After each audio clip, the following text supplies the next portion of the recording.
something keeps pulling it this week. It isn't just headlines shouting louder, but a focus in the field that refuses to let go. Two currents are intersecting: the surge of attention around Project Esther and the online swirl of shofar rituals set for September 24th, alongside the charged planetary field of Schumann spikes and an eclipse window.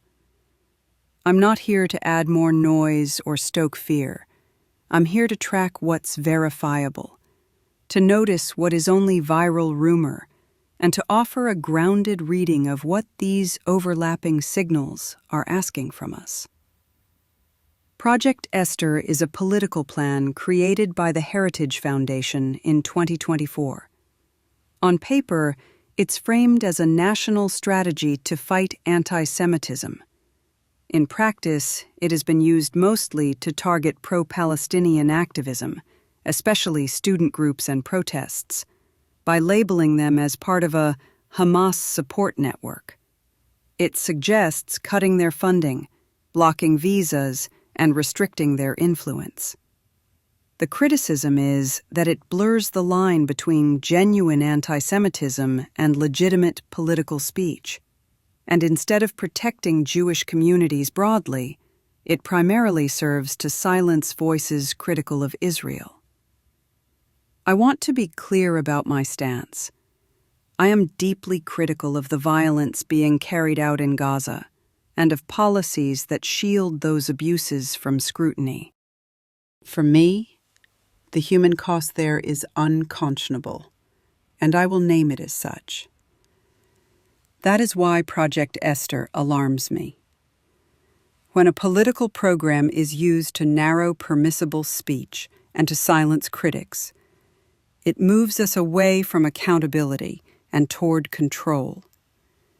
This is not just policy debate. It is a question of moral witness.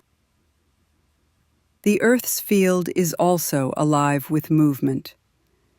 The Schumann charts show spikes puncturing the spectrum, with narrow bands holding steady underneath. These patterns are not white-out floods, but sharp impacts and steady lanes of resonance. The eclipse functions like a lens. It doesn't create the field, but sharpens it, focusing attention and intensifying how we feel the energies already present. That's why ritual acts and viral stories land harder right now. The collective body is tuned to pay attention. Here is where ritual and rumor meet. A ritual concentrates attention. Social media multiplies that attention into amplification. When political frames like Project Esther ride on top of that signal, meaning spreads quickly and deeply, especially in a charged, energetic environment. Felt somatic pressure makes stories land heavier. A rumor doesn't just stay a rumor. It becomes a physical sensation, carried through nervous systems and dreamscapes. This is why discernment matters. Not everything deserves to be amplified. Not every viral clip needs to be shared as truth. If you speak into it, mark it clearly, observed and unverified. That protects you, and it protects the people listening.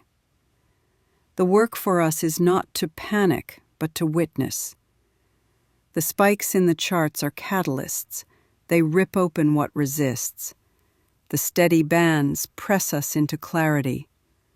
Old stories, old betrayals, old unowned shadows will rise. Let them surface. Breathe. Witness. Release. This is not overwhelm. It is precision tuning. If the field is asking you to go deeper, the response is not projection, but presence. Anchor into the practices that keep you steady. Breath, grounding, silence. Ritual of your own choosing. Charge your devices if technology falters. Step outside into nature. Remember that clarity is contagious too.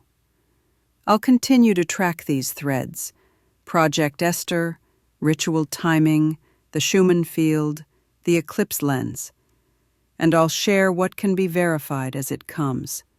Until then, hold steady. Witness what rises without fear. We are not meant to be overwhelmed. We are meant to remember.